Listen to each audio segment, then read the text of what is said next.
देखिए, मैं उनके इस्तीफे का स्वागत करता हूं, लेकिन उन्होंने इस्तीफा देने में बहुत देर कर दी है।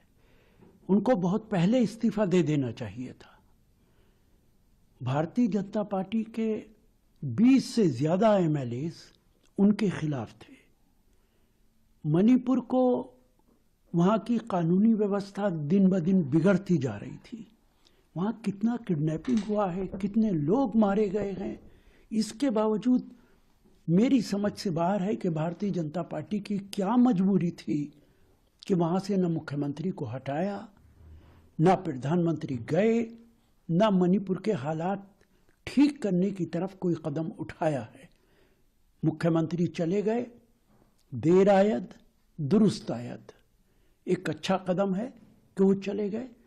अब प्रधानमंत्री की और भारत सरकार की जिम्मेदारी है, बीजेपी की जिम्मेदारी है कि वहां पे किसी कॉम्पिटेंट आदमी को भेजा जाए जो वहां के हालात को संभाल सके। और मुझे तो लगता है कि शायद वहां पे भारतीय जनता पार्टी अब सरकार भी ना बना पाए।